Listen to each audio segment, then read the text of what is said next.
dia a todos e a todas. Um prazer estar aqui com vocês hoje.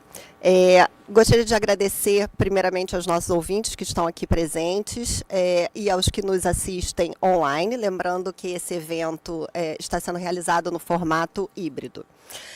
Também gostaria de agradecer ao comitê organizador do evento pela estruturação desse painel, focado na indústria farmacêutica, área de tanta relevância para nós aqui no Brasil, e pela escolha dos nossos palestrantes, a quem eu dou as boas-vindas e divido o meu entusiasmo por terem aceito o convite da BPI para dividirem o palco aqui conosco hoje. O tema do nosso painel hoje, então, é a proteção de dados na indústria farmacêutica. A indústria farmacêutica, que, como todos nós sabemos, é intensiva em pesquisa e desenvolvimento, e nos últimos anos vimos movimentos muito interessantes de crescimento, foco em inovação e estruturação do setor.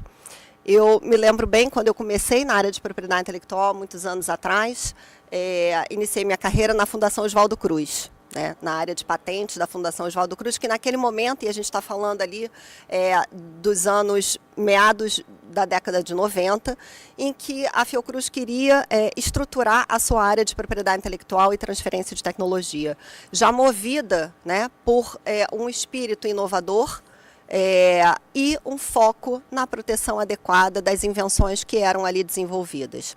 Então, o setor farmacêutico é um setor intensivo em pesquisa, a inovação passa pelo cerne de toda essa discussão, e discussões envolvendo sustentabilidade, competitividade, e se a gente quer ser competitivo e continuar sendo competitivo no cenário global, a gente precisa continuar investindo em pesquisa e desenvolvimento. E o tema que a gente vai tratar aqui hoje, na verdade, temos dois assuntos bastante interessantes que vão ser abordados no nosso painel hoje. Um deles sendo abordado pela professora Caitlin. A Caitlin Mulholland é uma conhecida de muitos de nós aqui. Caitlin é professora da PUC e diretora do curso de Direito da PUC do Rio de Janeiro. Ela é doutora em Direito Civil pelo UERJ, coordenadora de livros sobre LGPD e o novo marco normativo no Brasil, Inteligência Artificial e Direito, Ética, Regulação e Responsabilidade. A Caitlin também é membro da Comissão Especial de Privacidade e Proteção de Dados do Conselho Federal da OAB, consultora especial da Comissão de Privacidade e Proteção de Dados da OAB Rio de Janeiro e ex-conselheira do Conselho de Privacidade e Proteção de Dados da ANPD. Caitlin, obrigada pelo convite, muito bom contar com você aqui. A Caitlin, ela vai tratar sobre as questões éticas e da proteção de dados pessoais em pesquisa clínica. E a pesquisa clínica a gente sabe que é uma outra área bastante relevante quando a gente olha para o setor farmacêutico. É uma área ainda de grandes oportunidades em termos de crescimento para o Brasil.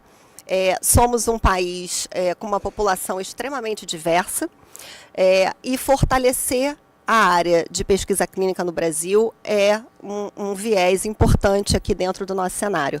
E a Caitlin vai trazer questões bastante sensíveis e relevantes quando a gente trata da parte de proteção de dados pessoais dentro desse segmento. Tá? O outro tema também de bastante interesse que a gente vai tratar aqui, também bastante sensível e importante, é o da proteção de dados regulatórios submetidos a registro para comercialização. A gente sabe que aqui no Brasil a gente tem os fundamentos da lei, do regime especial da Lei 10.603, que excluiu a parte farmacêutica de uso humano em relação ao período de proteção em relação a esses dados submetidos a registro, havendo a proteção temporal, então, de acordo com esse regime especial, para a parte de fertilizantes, defensivos agrícolas e a parte de uso veterinário. Tá? Ainda que haja as disposições vigentes e sem limite temporal da Lei de Propriedade Industrial dentro dos mecanismos de repressão à concorrência desleal. E aqui dentro desse cenário, nosso palestrante internacional, Christian Deverland. Christian, very nice to have you here. It's a pleasure to have you here on board with us. É um prazer ter você conosco. Christian vem da Dinamarca para a nossa cidade maravilhosa. E o Christian vai apresentar uma discussão muito interessante sobre uma pesquisa que ele fez relacionada a esse assunto. Ele é sócio de uma empresa líder na Europa. Ele está na área da saúde, ele é mediador e também tem um Master em Economia. A Christian vai começar e depois a Caitlin vai falar do seu assunto. No final, haverá tempo para perguntas e respostas. Muito obrigado por estarem aqui. Christian, you have the floor.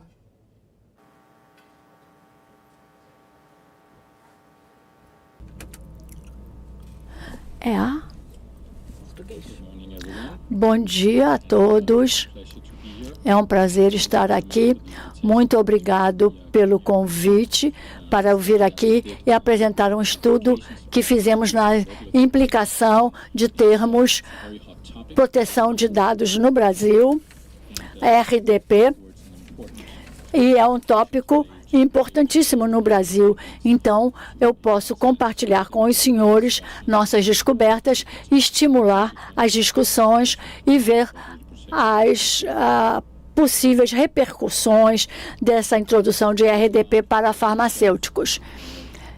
Então, vou falar um pouco sobre mim, como a Cristina falou. Eu sou sócio de uma consultoria, Regulatory Data Protection. Nós analisamos vários mecanismos de proteção nos últimos anos na Comissão Europeia e nas empresas privadas, e também como foi a consequência de termos esse regime hoje na Europa. Esse estudo hoje está disponível no nosso site e pode ser baixado. Chama-se Data Protection for Pharmaceuticals e é o que eu vou compartilhar com os senhores e as senhoras hoje. Trabalhamos também apoiando disputas e conflitos ligados às leis da concorrência, como economistas dando apoio a esse tipo de análise e conflitos. Essa é a minha equipe com a qual eu trabalho. Muitos deles foram parte desse projeto que eu vou lhes apresentar hoje. Vamos entrar no assunto. Esse RDP é um direito de propriedade que dá um período de proteção para testes clínicos e outros testes de dados. Ele funciona juntamente ou em combinação com patentes.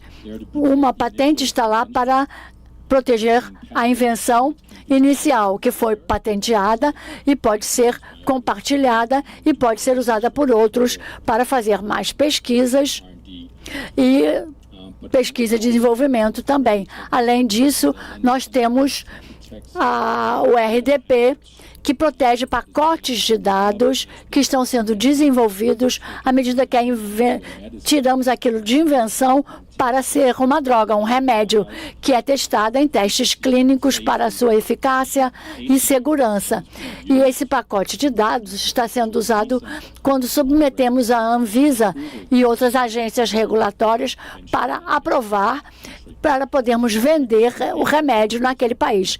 A proteção de dados protege o uso daquele pacote de dados para que outra empresa não possa usar aquele remédio à medida que ele está disponível e buscar fazer um genérico sem pagar nada, porque ele pode reusar esse pacote de proteção. Quando expira o RDP, então ele passa a ser grátis e todo mundo pode usar aquele pacote e pedir aprovação para isso. Nesse sentido, os dois pacotes de proteção juntos incentivam a invenção de novos fármacos e a continuação dessa invenção para um remédio seguro e eficiente. Agora, que tipo de consequência podemos ver? Nessa pesquisa, examinando dados em mais de 50 países, em 10 anos, países que introduziram RDP comparado àqueles que não o fizeram. Então, tentamos ver os efeitos de termos essa proteção de dados regulatória, colocando isso numa perspectiva de contexto. Começamos com a disponibilidade. Uma das grandes hipóteses é que as empresas hesitam em lançar novos remédios em países que não têm essa proteção do pacote de dados. Então, isso significa menos venda desses remédios nesses países que não têm a proteção regulatória. Só olhando os números básicos, nós vemos o topo. Esses países têm RDP comparado àqueles que não têm. E a percentagem é 3 vezes maior. Os países que têm RDP têm uma fatia muito maior de remédios disponíveis em qualquer lugar do mundo comparado a outros países. As porcentagens em si refletem que estamos vendo o período dos últimos 5 anos. Em qualquer lugar do mundo onde um remédio tornou-se disponível e pode ser comercializado, e todos os países com RDP, e vemos quantos desses países tinham acesso àquele remédio onde ele era comercializado. Há uma grande diferença no gráfico. Há muitas razões, não só a proteção de dados. Alguns mercados são grandes, como o Brasil. Nós vamos imaginar que mais empresas lançariam e tornariam seus produtos disponíveis, porque é uma grande população com muitos pacientes que vão usar. Vis-à-vis é um país menor. E vamos ver o tipo de preço que poderíamos obter num país que vai também ter um preço mais alto. Então, vamos ter mais lançamentos. Tentamos usar um método estatístico isolando o impacto do RDP do resto. E vimos uma fatia bem significativa, 11,1 à esquerda, os mercados sem RDP, e a grande coluna à direita, 31,5, que é mercados com RDP, a proteção regulatória. E aí tentamos chegar, o que leva a essa diferença? Eu falei que há outros fatores que impulsionam a diferença, mas vimos que 9,2% entre o 11,1 e o 30,5 é metade da diferença, pode ser atribuída ao RDP.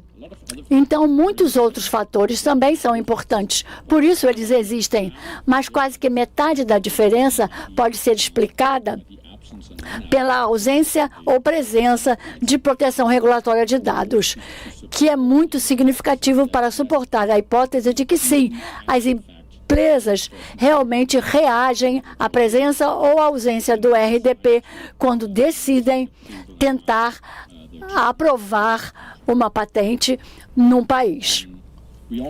Vimos também alguns estudos de casos específicos.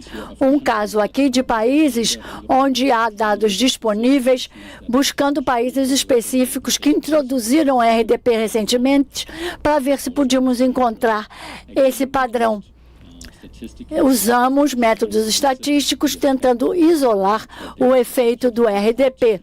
Então, tentamos criar uma contraparte. Aqui temos Taiwan, onde fizemos um acompanhamento de quando foi introduzido o RDP, antes e depois. E vimos que a linha pontilhada é o contrafator que nós estimamos que era a disponibilidade de remédios sem a proteção regulatória. Usamos estatística tentando isolar os efeitos. E temos a linha cheia que mostra o desenvolvimento que vimos em Taiwan pós-RDP. Então, nós vemos 8%, quase aos 9% que vimos quando vimos todo o modelo estatístico em todos os países, em todos os períodos. Então, acreditamos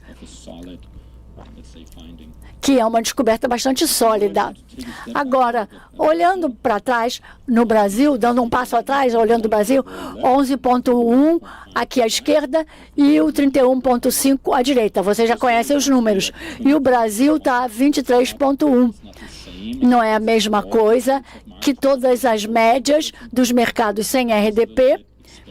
Era esperado, porque o Brasil é um grande mercado, então espera-se ver mais lançamentos do que em países médios. Mas baseado na análise que mostrei, há um potencial para o Brasil com RDP que devemos ver mais aprovação para tratamentos inovadores estarem disponíveis até 32,2%, que seria próximo da média dos mercados atuais que têm essa proteção. Então, vemos um grande potencial que as empresas vão realmente tomar decisões de lançar e comercializar fármacos no Brasil.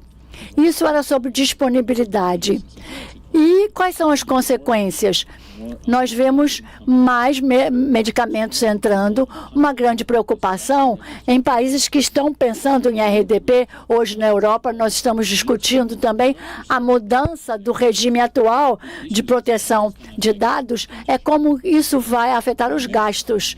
Mais remédios entrando no mercado, nós estamos protegendo fármacos por mais tempo, impedindo a entrada de genéricos. Então, nós examinamos isso com muito cuidado e por muito tempo. Mas o que vimos em vários países, eu mostro aqui um estudo de caso para o Canadá, examinando gastos. Vimos, na verdade, uma boa evidência que há gastos aumentando por um tempo, 10, 15 anos. Nesse exemplo, 10 anos, aqui à direita, até que começa a ficar no nível normal de gastos. Isso é consistente com novos remédios entrando no mercado. Haverá oportunidades maiores de ter remédios mais caros e inovadores. Isso aumenta o custo, mas é um fenômeno transitório. Não é algo que, por definição, leva a gastos mais altos permanentes. Aí nós vemos a linha total, mostrando os gastos depois de introduzir a RDP no Canadá, e a linha pontilhada é o efeito que estimamos usando métodos estatísticos. E vemos como elas se distanciam. Depois da introdução do RDP, depois elas se encontram, a linha sólida e a linha pontilhada. Então, é um fenômeno transitório. Isso nos intrigou. O que isso sugere? Em primeiro lugar, nós vemos que a disponibilidade de novos fármacos terá uma pressão maior para o sistema de saúde lançar novos remédios, porque melhora a qualidade de vida e as opções de tratamento. Isso afeta o custo. Mas, com o passar do tempo, a gente acaba se livrando daqueles tratamentos ineficazes. Isso é bom.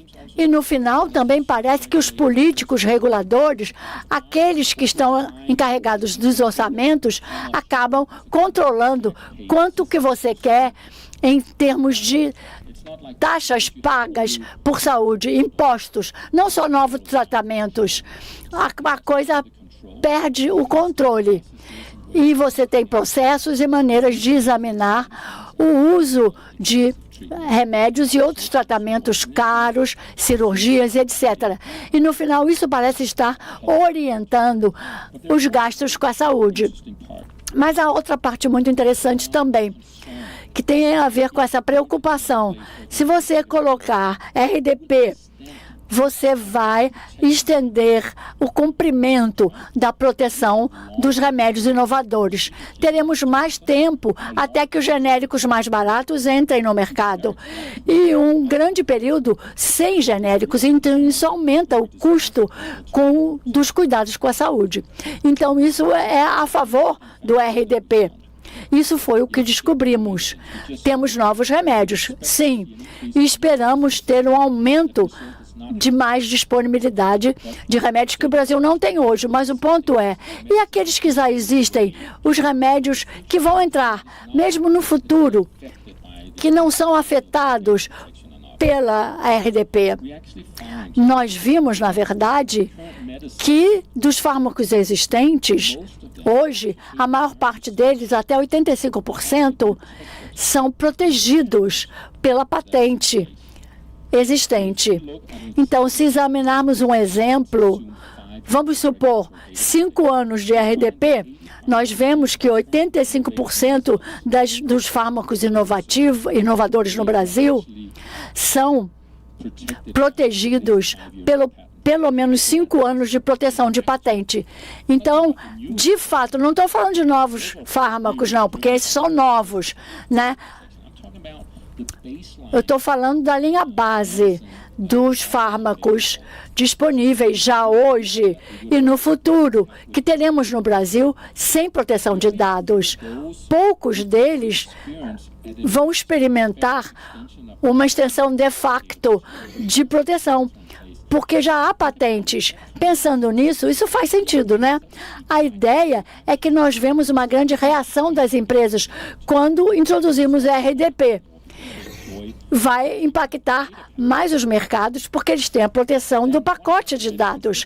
E os fármacos que já têm hoje, sem proteção de dados e que são comercializados, parece que há um padrão e há uma patente. E eles têm uma proteção, um período de proteção pela patente.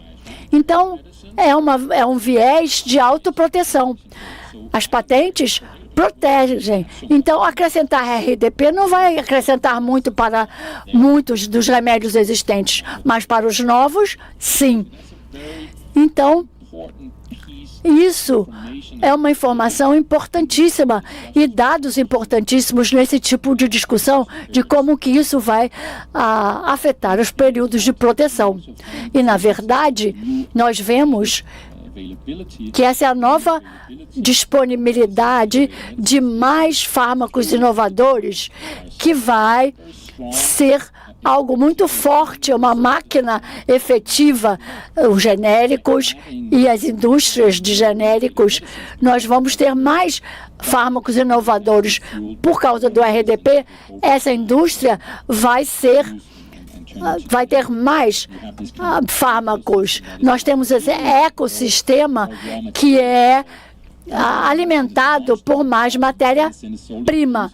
Nós temos aqueles remédios vendidos naquele período. Depois que acaba o período da patente, eles vão ter preços mais baixos e esse dinheiro pode ser reinvestido para novas drogas. Esse ecossistema é muito importante. O debate na Europa, recentemente falei com a Organização do Comércio na Europa e eles apoiam esses mecanismos de proteção para fármacos inovadores para serem lançados, porque isso alimenta o seu modelo de negócios. Agora, eles se preocupam com manipulação, eles querem ter mais proteção do que o sistema de patentes poderia oferecer. Mas, em geral, o ecossistema lança mais fármacos inovadores, que traz mais receitas e mais negócios e mais economia. Examinando diversos países, mais de 3 genéricos estão disponíveis. É um grande negócio no Brasil, eu sei, 2,5, né, no Brasil. Isso mostra a força e a importância da indústria de genéricos no Brasil. É uma máquina que funciona muito bem e que recebe mais matéria-prima. Eu falei sobre o centro desse estudo, né? Sobre gastos na saúde. Provavelmente isso vai aumentar a curto prazo. E depois tem um outro fenômeno importante, que a maioria dos fármacos existentes não vão ter esse período de proteção tão longo. Mas também vimos que os investimentos parecem aumentar como consequência da regulação de dados e da proteção de dados, né? Investimento por estudos clínicos. Isso é muito importante. Significa que há outros benefícios em potencial que a sociedade e que o Brasil poderiam usufruir. Aqui temos mercados com RDP em cima e sem a proteção embaixo. Esse é o número de estudos clínicos por milhão de pessoas. Vejam a grande diferença. Os que têm a proteção têm muito mais investimento e estudos clínicos do que os países que não têm. Há muitas razões para isso, né? Se tentarmos isolar o efeito, significa que os mercados sem a proteção têm 4 estudos clínicos por 1 milhão de pessoas. Mas com o efeito da proteção dos dados, acrescentaria quase mais 3.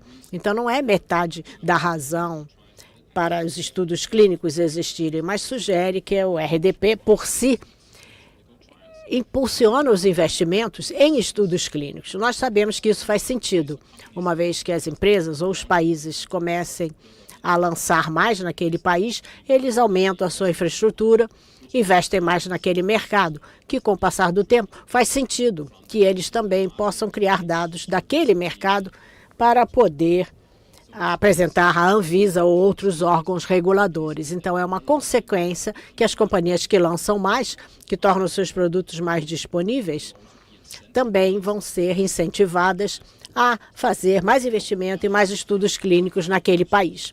Isso é importante, porque pode ser usado aqui, por exemplo, onde vemos alguns casos específicos para tentar mostrar o efeito comparando com vários países, né? Que mostra essa tendência de aumentar os estudos clínicos, não logo depois do RDP, porque leva um tempinho, né? Para planejar os estudos, etc. Mas depois de um tempo, sim, vemos aumento. O Japão é um exemplo interessante. Aqui embaixo, no gráfico de baixo, depois que foi feitas as mudanças, reduzindo o período de proteção, e isso também é uma consequência do número de estudos clínicos que voltaram a diminuir. Se o Brasil, de acordo com o nosso cálculo, introduzir a proteção, com o tempo a gente vai ver esse fluxo de investimento nos estudos clínicos. Então, pode passar de 2,1 para cerca de quase 5, um aumento no número de estudos clínicos. O Brasil ainda está atrás de alguns dos países mais desenvolvidos e que têm indústrias mais inovadoras, mas aumentaria os investimentos nessa área. Então, a proteção de dados regulatórios, né, também acrescenta ou aumenta o número de investimentos em estudos clínicos. E isso é o primeiro ponto importante de uma estratégia de sucesso. Olhando os países em todo o mundo que têm uma indústria farmacêutica inovadora e ciência de vida, eles começaram com uma linha base de patentes, proteção, que inclui o RDP, e isso leva a maior influxo de estudos clínicos. E, em cima disso, você pode acrescentar, alguns países já estão fazendo estratégias de ciências de vida para apoiar essa indústria, né? Apoiando um ecossistema de pesquisa, usando universidades como centrais de força para desenvolver novas habilidades e ter uma boa infraestrutura de dados, né? Devido à sua habilidade de usar bem os dados. E isso é importante para os estudos clínicos, é uma maneira eficaz de desenvolver novos fármacos. E, no final, vemos também um acesso mais forte a capital, ambiente de incubadoras e empreendedorismo, que atrai mais indústrias. Só alguns números finais aqui para terminar. Se o Brasil fosse alavancar essa proteção de dados, isso levaria ao desenvolvimento de uma indústria que faria essa estratégia de ciência de vida e poderia terminar igual a Alemanha ou o Reino Unido, que são bons exemplos de indústrias maduras, países maduros para a indústria farmacêutica. Haveria um potencial para aumentar o PIB, os empregos, naturalmente, significativamente. Aqui os números da direita mostram o impacto direto e indireto na indústria. Indireto através de fornecedores, né? E, finalmente, o efeito induzido pelo fato de que mais pessoas ganham melhor e passam a gastar na economia, indo ao cinema, etc. No geral, quando olhamos a pegada geral, como chamamos, né, vemos uma contribuição dessa estratégia de ciência de vida, como aparece aqui, que pode ir dos atuais 18 bilhões de dólares, passando para 24,7, então um aumento significativo, né? E isso é sempre um efeito colateral, né? Acima do fato de que o Brasil poderia introduzir a regulação de dados para que mais fármacos entrem no mercado. E como efeito colateral, seria o primeiro bloco da construção de uma indústria inovadora. Muito obrigado pela atenção.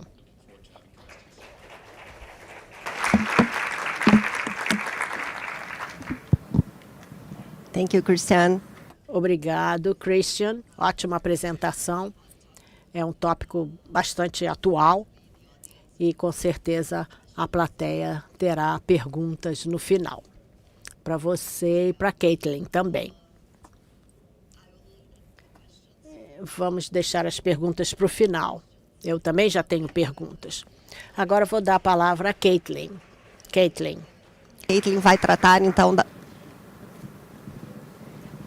Oh, desculpa, eu estava ouvindo a minha própria voz aqui, mas Caitlin, então, vai falar sobre a parte de proteção de dados pessoais.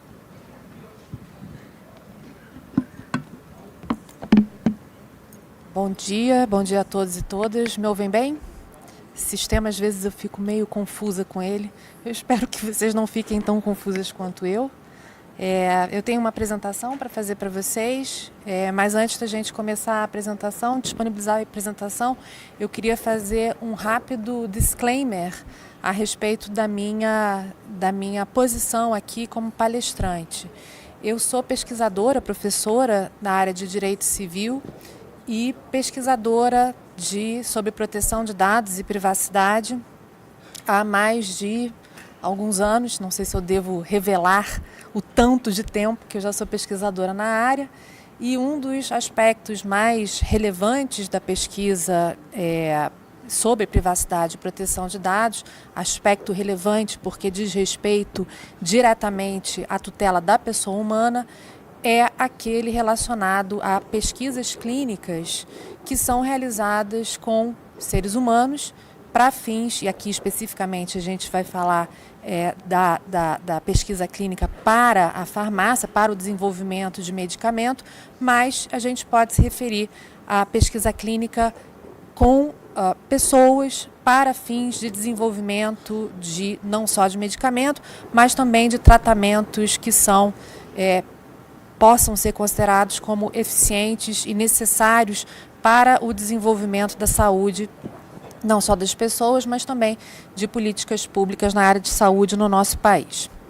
Então, a ideia da minha fala de hoje é sair um pouco da caixinha, né, da propriedade intelectual, da constituição de patentes, da concessão de patentes, e falar de um aspecto que é anterior à própria constituição de dados, né, dados médicos, dados relacionados ao desenvolvimento de medicamentos propriamente. Ou seja, essa saída da caixinha é um pouco para falar do processo que é absolutamente fundamental e indispensável para o desenvolvimento, para a possibilidade de construção, né, de desenvolvimento, de fornecimento de medicamentos, que é justamente o relacionado ao teste clínico, né, ao relacionado aos exames clínicos que são desenvolvidos. Então, vou falar um pouco sobre ética, vou falar um pouco de Lei Geral de Proteção de Dados Pessoais e vou falar também de algumas resoluções, uma bastante específica do Conselho Nacional de Saúde, que é uma resolução que se refere especificamente aos testes com pessoas humanas. Tá? Então, a resolução 466 de 2012 do Conselho Nacional de Saúde é uma resolução que traz alguns requisitos para a realização de testes clínicos, né, de pesquisas clínicas. Eu vou usar esse termo mais genérico, pesquisas clínicas. Essa resolução, ela é o principal marco regulatório de pesquisa clínica no país, e por pesquisa clínica aqui a gente vai falar especificamente de teste com pessoas humanas. Essa resolução, como praticamente todas as resoluções que se referem a questões relacionadas à saúde, é uma resolução que tem um cunho, né, um fundamento que é também um fundamento ético, deontológico, ou seja, não coercivo, no sentido de que não, a princípio, né, é uma resolução que exige, atribui deveres de natureza ética, mas que na realidade depende também de outras regulações jurídicas específicas, como uma legislação posterior que venha a tutelar e estabelecer sanções a caso essa principiologia ética não seja seguida. Então, um dos aspectos, né, mais importantes, né, quer dizer, essa resolução, ela traz inclusive aspectos que já são requisitos, elementos que já são desenvolvidos em outras áreas de conhecimento, e considerando não só, né, a regulação médica, mas também outras áreas como questões relacionadas a direitos fundamentais e proteção de dados pessoais, que será especificamente tratada pela Lei Geral de Proteção de Dados Pessoais de 2018. Então, um dos elementos chaves dessa resolução diz respeito ao termo de consentimento livre e esclarecido, que é um requisito indispensável para qualquer pesquisa clínica realizada com pessoa humana no nosso país. O termo de consentimento livre e esclarecido, ele é um documento vinculativo que estabelecido por meio, né, do laboratório ou do responsável pela realização do teste da pesquisa clínica, em que são trazidas uma série de obrigações por parte desses desenvolvedores, desses pesquisadores, e informações de transparência em relação ao tratamento de dados pessoais realizados por esses laboratórios ou por esses pesquisadores. Então, se a gente fizer um cotejo, né, entre a resolução do Conselho Nacional de Saúde e o nosso marco regulatório atual de proteção de dados pessoais, que é a Lei Geral de Proteção de Dados, a gente chega à conclusão de que os personagens previstos, tanto na resolução quanto na Lei Geral, são muito semelhantes, recebem nomes diversos, mas são muito semelhantes, e isso impacta sobremaneira a forma como os dados serão protegidos, porque a gente vai ter aqui a necessária conjugação desses dois marcos regulatórios para fins de tutela da pessoa humana.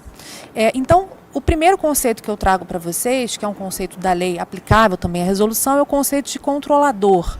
O controlador de dados, ele é, na Lei Geral de Proteção de Dados, o sujeito que é responsável por definir a forma por meio da qual os dados serão tratados. Então, ele é o grande responsável por estabelecer as dinâmicas de proteção e de proteção de dados, de tratamento de dados pessoais. Então, se a gente for fazer, né, a transposição desse conceito para os testes clínicos, né, as pesquisas clínicas, a gente chega à conclusão de que o patrocinador, geralmente, né, a gente está falando da indústria farmacêutica, geralmente o patrocinador no medicamento, né, é a indústria farmacêutica, o sponsor, né, aquele que é responsável por buscar os testes clínicos para comprovar a efetividade, o sucesso daquele determinado medicamento.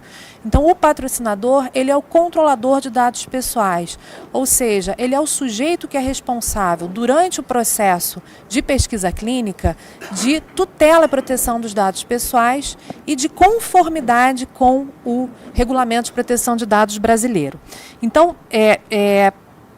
não há dúvidas, né? É inevitável se considerar o patrocinador como controlador de dados, e pela Lei Geral de Proteção de Dados, essa posição traz uma série de consequências jurídicas, tais como responsabilidades tanto civil quanto administrativa, impondo sanções, né, que são bastante gravosas, né, dentre as quais eu consideraria a mais gravosa a proibição de tratamento de dados pessoais no território brasileiro. Então vamos pensar na hipótese, né, de uma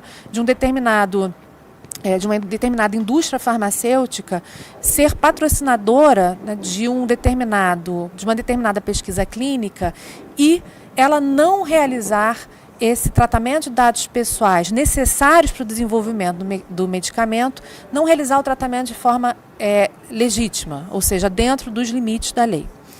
Isso acontecendo, a depender da gravidade em que for determinada essa ilegitimidade, a Autoridade Nacional de Proteção de Dados pode sancionar a atividade da indústria, simplesmente proibindo ela de realizar qualquer tipo de atividade relacionada à pesquisa clínica envolvendo dados pessoais. Então vejam, essa é a sanção extrema, obviamente, né? Tem uma sanção tranquilíssima, que é a multa de 50 milhões de reais, super tranquila comparado, né, com a proibição de tratamento de dados, mas é uma consequência que é bastante gravosa e que vai ser imposta ao patrocinador do teste ou da pesquisa clínica. O segundo sujeito que a gente pode identificar tanto na Lei Geral de Proteção de Dados, quanto também na resolução do Conselho, é o operador de dados. O operador de dados é aquele que atua em nome do controlador, levando efetivamente, colocando a mão na massa, né, realizando efetivamente o tratamento de dados pessoais. Então, ele é um sujeito que atua em nome e para o controlador. Então, a gente poderia considerar, eventualmente, um pesquisador independente como um operador de dados pessoais. Por pesquisador independente, eu estou me referindo àquele pesquisador que não está ligado ao patrocinador de forma direta, por exemplo, por meio de contrato de prestação de serviço ou um contrato trabalhista. Então, o centro de pesquisa, geralmente, né, os centros de pesquisa, a Ana falou da Fiocruz, a Fiocruz é um centro de pesquisa, obviamente bastante famoso no nosso país. O centro de pesquisa, ele seria o operador porque ele é quem vai receber esses dados pessoais, coletar, compartilhar, acessar, guardar esses dados pessoais para o desenvolvimento daquela determinada pesquisa clínica que está sendo patrocinada pela indústria farmacêutica. E, por fim, a gente tem a figura do encarregado de dados, que é uma figura absolutamente fundamental nessa atividade de tratamento de dados pessoais. Eu não sei se eu falo felizmente ou infelizmente, sou encarregada de dados da PUC do Rio de Janeiro, e isso traz uma responsabilidade gigantesca, porque o encarregado de dados é o auditor. Resumidamente, é o sujeito que vai ficar responsável por verificar se os termos que foram propostos para o tratamento de dados pessoais durante a pesquisa clínica estão sendo efetivamente seguidos, ou se há algum ajuste que é necessário realizar para que a pesquisa clínica seja realizada dentro dos termos que são propostos, ou que foram propostos originalmente às pessoas que estão sendo eu vou usar esse termo, tá, gente? Instrumentalizadas para a pesquisa clínica. A gente não é instrumento, obviamente, é o interesse da sociedade de uma forma geral, mas eu vou usar esse termo. Bom, ao lado, né, dessas três figuras que estão evidentemente previstas, né, estão expressamente previstas na Lei Geral de Proteção de Dados, a gente tem mais três figuras que vão se conectar de uma certa forma àquelas. O centro de pesquisa, né, o centro de pesquisa, qualquer pesquisa clínica, ou qualquer pesquisa clínica foi forte, né? Mas geralmente as pesquisas clínicas são desenvolvidas por meio de centros de pesquisa. Esses centros de pesquisa, ele é aquele que vai, como eu disse, né, vai ser responsável é o operador, né, vai ser responsável por coleta e processamento dos dados pessoais angariados durante a pesquisa. Temos o patrocinador, ou o sponsor, que é a indústria farmacêutica, que vai ser responsável por iniciar o tratamento de dados, vai ser o responsável, inclusive, por angariar o consentimento do sujeito que vai participar da pesquisa clínica por meio de um termo de consentimento livre e esclarecido, e nós temos outros agentes que podem ser incluídos nessa dinâmica, como, por exemplo, escritórios, né, de patentes ou outros atores, como até mesmo, né, escritórios de advocacia, em que há a necessidade de transferência de dados ou compartilhamento de dados com o patrocinador. Bom, temos ainda, né, como figuras importantes, eu vou pular o investigador, não que ele não seja importante, ele é o pesquisador master, né, é o líder da pesquisa, mas nós temos também duas figuras muito importantes, que são o CEP, o Comitê de Ética em Pesquisa. Nós temos no Brasil uma extensa rede de ética em pesquisa com os seres humanos. Nós temos os centros, que são centros estaduais, se a gente puder usar, ou regionais, se a gente puder usar esse termo, e nós temos os centros nacionais, os CONEPs, que são os órgãos responsáveis, órgãos regulatórios responsáveis pela investigação da pesquisa clínica, né, dos fundamentos da pesquisa clínica, e se essa pesquisa clínica está ou não atendendo aos princípios éticos previstos na resolução do Conselho Nacional de Pesquisa. E, obviamente, por fim, né, o último destinatário, se a gente puder se referir a esse termo, né, o último destinatário da pesquisa clínica, que vai, ao fim e ao cabo, aprovar a eficácia do medicamento e, portanto, né, a inclusão dele no mercado, para além, obviamente, da questão patentária, ou a Anvisa, que vai identificar, portanto, também a eficácia desses produtos por meio também dos relatórios de reações adversas, entre outros. Tá? Então, o termo de consentimento livre e esclarecido, né, passado, né, esse primeiro momento de apresentação das figuras, né, que seriam responsáveis ou responsabilizadas pelo tratamento de dados pessoais na indústria farmacêutica, nós temos o instrumento por excelência que permite o tratamento de dados pessoais na pesquisa clínica, que é o termo de consentimento livre e esclarecido. Vejam, não há pesquisa clínica que não tenha como fundamento o consentimento daquele que participa do teste. A gente tem na Lei Geral de Proteção de Dados uma série de bases legais ou justificativas legais ou hipóteses que concedem ao controlador, ao patrocinador, a possibilidade do tratamento de dados pessoais. No caso de pesquisa clínica, a única hipótese, a única base legal que sustentaria o tratamento de dados pessoais é o consentimento por meio de um termo. Esse termo é, obviamente, um documento, né, um documento vinculativo à pesquisa, que vai estabelecer não só os objetivos da pesquisa, ou seja, para o que esse sujeito está, né, sendo, né, pesquisado, mas também vai trazer informações sobre a transparência e os objetivos, ao fim e ao cabo, do desenvolvimento daquele medicamento. O termo de consentimento livre e esclarecido, não sei se vocês já tiveram a oportunidade de avaliar um termo desses, o termo de consentimento livre e esclarecido, ele é pormenorizado, porque ele tem a função primordial de dar transparência ao processo da pesquisa clínica.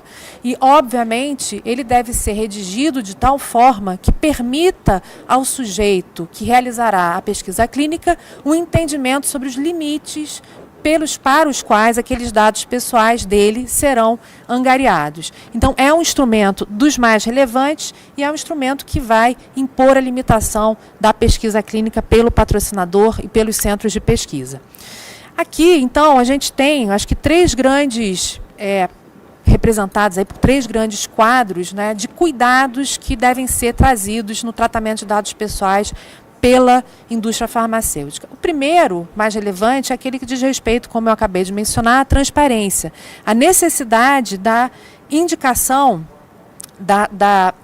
do fornecimento ao paciente que está sendo testado, que está sendo pesquisado, dos limites, de fato, daquela pesquisa clínica, né? Nós não podemos, como um filme de espião 007, por exemplo, permitir que uma pesquisa clínica seja realizada para fins que não sejam aqueles para os quais as pessoas se disponibilizaram e assentiram para o tratamento.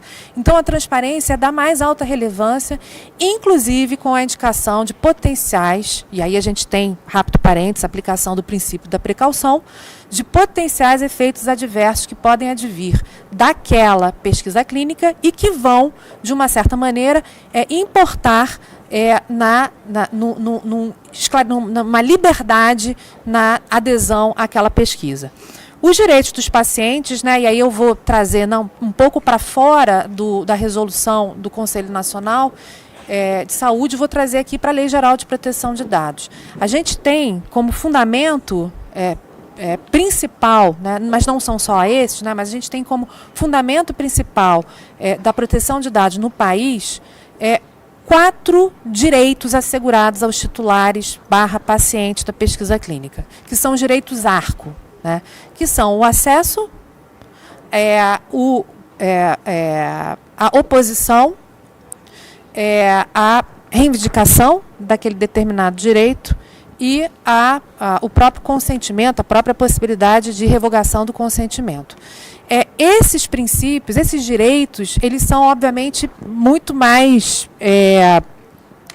amplos. Então, se a gente for ler a Lei Geral de Proteção de Dados, em conjunto com as resoluções resoluções éticas, né, que tratam dos direitos dos pacientes, a gente vai identificar uma série de outros direitos que vão ser assegurados aos pacientes também.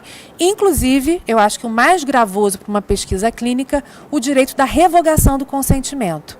Então, da mesma forma que o paciente concede um consentimento para a pesquisa clínica, ele tem a qualquer tempo a possibilidade de revogar esse consentimento, o que traz impactos relevantes para a pesquisa, sem dúvida alguma. Por fim, a gente tem a questão da conduta ética, né, na pesquisa. Qualquer pesquisa de biomedicina e envolvida, obviamente, a pesquisa na indústria farmacêutica, exige uma conduta ética, mais uma vez, deontológica. As resoluções, elas têm esse caráter deontológico que vai que vai permitir, né, trilhar o caminho para a pesquisa clínica.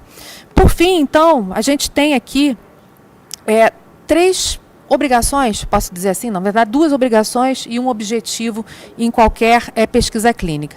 A primeira é a seguinte, né, para além da proteção de dados, que é, obviamente, o objetivo final de qualquer pesquisa clínica, né, com pessoas humanas, é proteger os dados pessoais daqueles que fazem parte da pesquisa, porque são dados pessoais de natureza sensível, previsto na própria lei, conceituados na própria lei, que tem um grande potencial discriminatório, porque podem, de uma certa maneira, estabelecer determinadas situações de saúde que podem, sem dúvida alguma, levar à estigmatização social.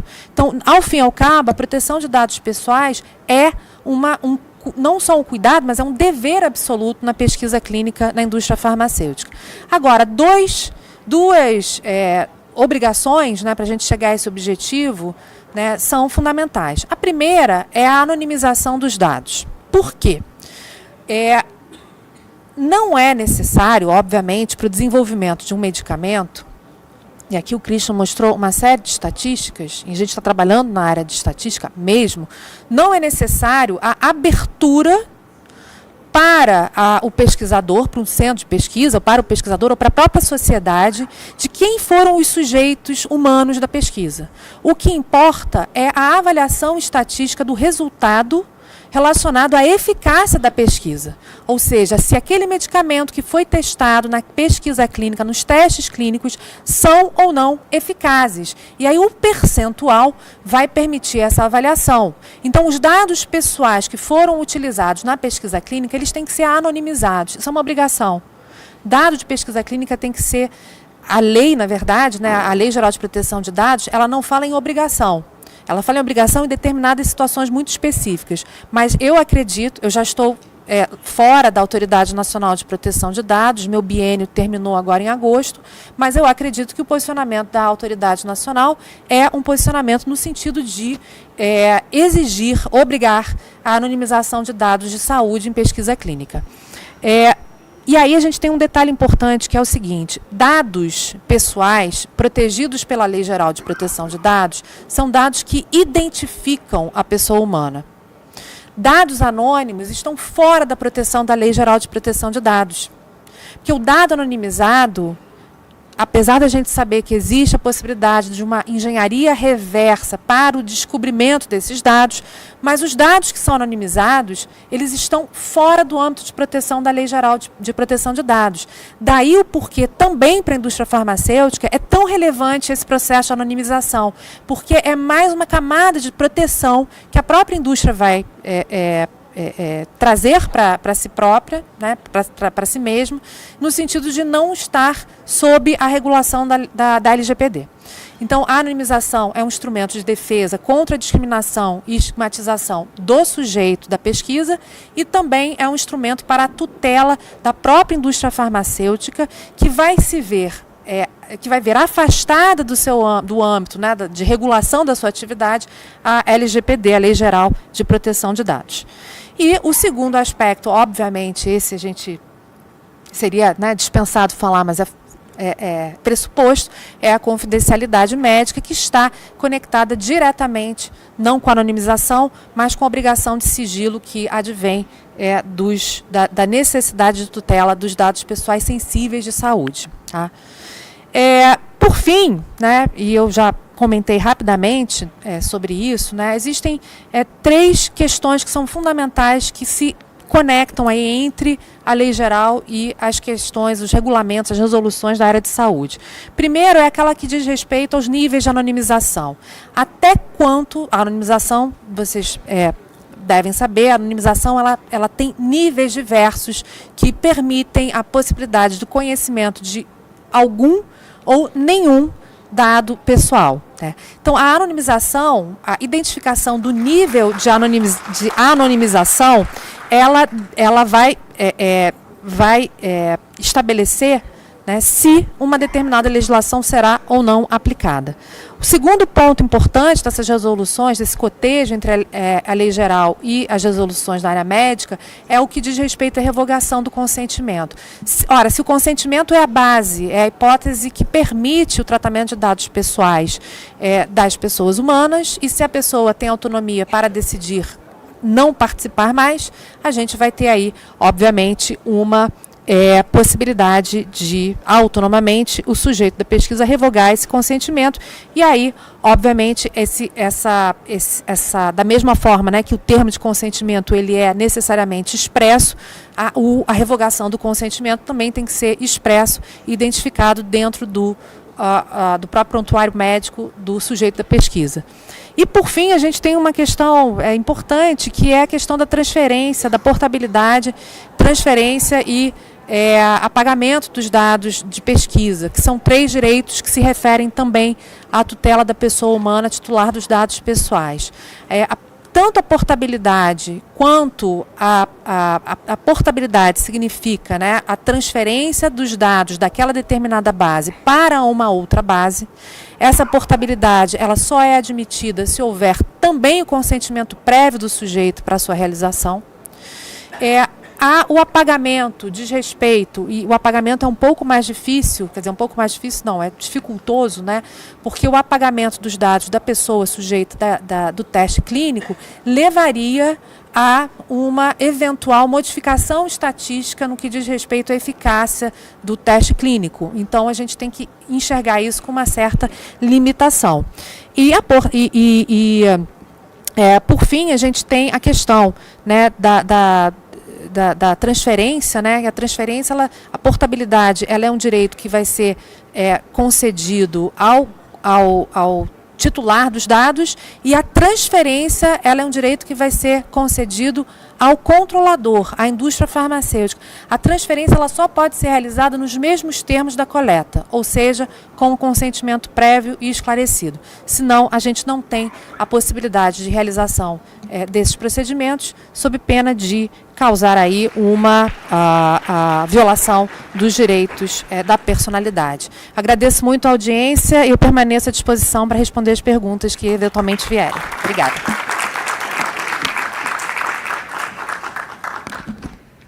Caitlin. Temos agora espaço para perguntas. Acho que não poderemos nos alongar muito, mas eu faria uma pergunta antes de passar a audiência aqui para cada um dos nossos palestrantes. A primeira, Christian, if you could make some comments. Você podia comentar em relação ao que você viu em outros países que usam o RDP? Que modelo você acha é mais usado ou seria mais indicado para um país como o Brasil, né? Para ser aplicado imediatamente ou com alguma flexibilidade, algum período de transição para adotar algo do gênero em Brasil? Por favor, você pode comentar? Muito bem. Para alcançar os efeitos, a gente tem dois tipos de modelo, né? Temos o modelo que se aplica uniformemente, né? Pode ser 5 anos, como já foi falado, no Chile, na Colômbia, no México, eles têm esses 5 anos de proteção de dados. Isso acontece em outras partes do mundo também. Também há uma discussão atualmente na Europa que tenta ser mais flexível ou não ter uma proteção uniforme, né? Mas diferente, de acordo com o tipo de doença ou tratamento, né? Então, tentar classificar certos tratamentos como elegíveis para mais anos de proteção de dados ou menos. O que a gente sabe é que é um sistema muito complexo e é um campo de batalha para ser classificado para mais ou menos proteção, né? Para um período maior ou menor de proteção de dados. É uma grande interrogação se isso incentiva, né, as pessoas, aqueles que escolheram mais tempo. Até agora, a Europa tem um período fixo de proteção de dados, de 10 anos. A minha sugestão seria começar a implementar a proteção de dados no período fixo, uniforme, para todo tipo de tratamento e doença. Esse é mais fácil, o mais transparente e não tem qualquer outro risco ou preocupação adicional. Você quer que isso incentive as companhias a lançarem novos produtos, né? E ao fazer isso de maneira uniforme, você elimina a questão de mais ou menos alto risco, né?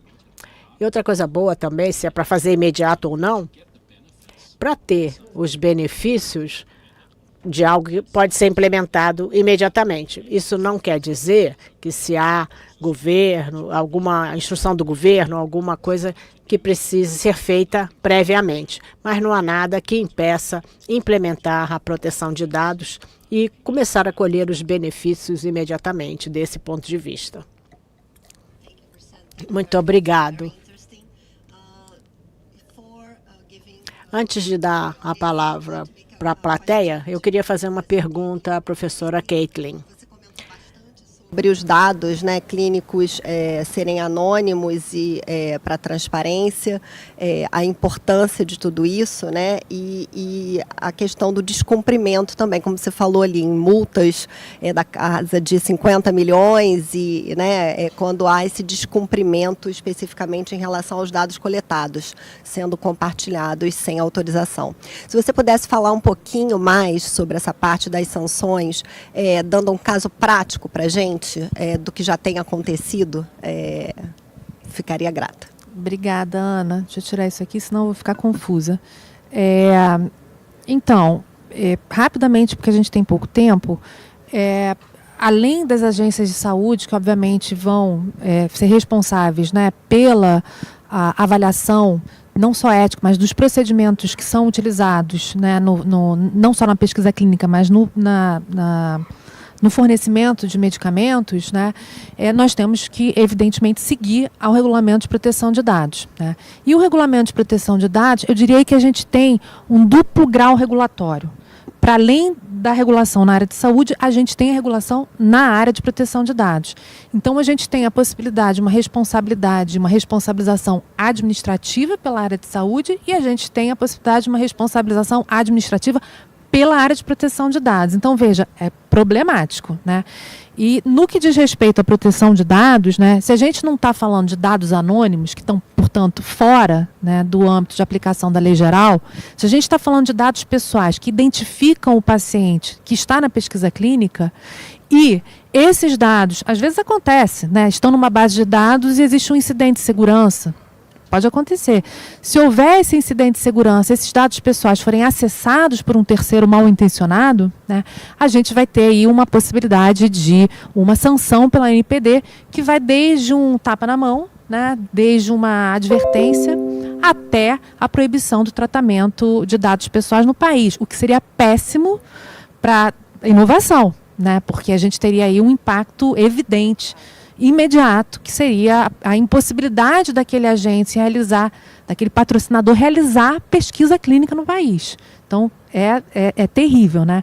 O caso prático, a gente tem alguns casos práticos. Vou falar especificamente de um, a gente tinha falado rapidamente que eu ia falar da Henrietta Lacks, lá fora, né? Mas eu vou falar de um outro, que é também de pesquisa clínica.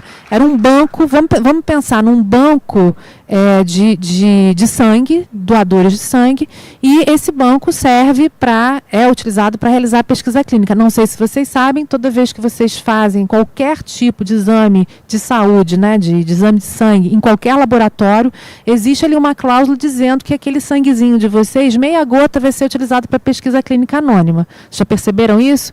Então leiam. A gente é advogado, a gente não lê. A gente tem que ler, está escrito ali. Então vamos supor que esse banco de dados, e aconteceu de fato, né, essa base de dados, ela foi categorizada antes da anonimização. Então, antes de ser anonimizado, existia uma identificação daqueles sujeitos que doaram sangue para a pesquisa clínica como tendo comportamento sexualmente arriscado. Isso era uma classificação. Por quê? Estava sendo realizada uma pesquisa clínica na área da sexualidade. Esse dado não foi anonimizado. E houve um incidente de segurança e os dados foram revelados. Então, a indústria farmacêutica e o banco de sangue que fizeram esse tipo de anotação, que identificam a pessoa, foram proibidos de tratar os dados pessoais novamente. Fecharam. Basicamente foi isso que aconteceu.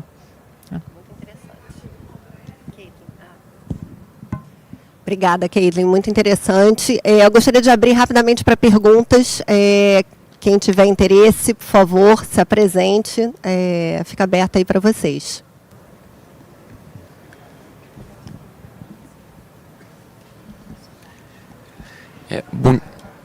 Bom dia, meu nome é Raul Murat. Minha pergunta é para a professora Caitlin sobre a parte de revogação do consentimento. A legislação prevê que a revogação é irrestrita, como foi mostrado, mas eu gostaria de saber se há algumas consequências em relação a isso. Então, se há revogação já no fim do tratamento dos dados, né? Se eventualmente seria possível utilizar aqueles dados, não mantendo a pessoa no teste, então ela não vai continuar porque ela revogou o consentimento dela, e também se eventualmente a revogação poderia ensejar consequências econômicas, aquele que está realizando os testes, ajuizar a demanda contra o sujeito porque acabou com o teste, ele vai ter que pagar por isso. Obrigada, professor Raul. O Raul é professor da PUC do Rio de Janeiro. Eu vou chamá-lo de professor aqui nesse momento. Então, a revogação do consentimento é irrestrita a qualquer momento, inclusive quando a pesquisa clínica já está finalizada, desde que os dados sejam identificados. Se o dado é anonimizado, a revogação do consentimento, depois de terminada a pesquisa clínica, ela não vai surtir efeito. Durante a pesquisa clínica, em que existe ainda, né, não existe ainda a anonimização propriamente do dado, ele pode revogar o consentimento. E aí a retirada, a consequência, vai ser a inscrição no prontuário médico de que ele revogou aquele consentimento e os dados relacionados àquela pessoa serão apagados. e não tem responsabilidade em relação ao sujeito que está realizando, está sendo objeto, muito entre aspas, da pesquisa clínica. Senão ninguém faria, né? Ninguém se colocaria naquela posição, né? Bom, eu acho que a gente precisa encerrar, ficamos apenas nós aqui, sinal de que foi muito interessante para a audiência. Eu gostaria de agradecer muito aos nossos palestrantes, Caitlin, Christian, thank you so much, e obrigada a todos que ficaram aqui até o final. Os palestrantes vão disponibilizar depois as apresentações.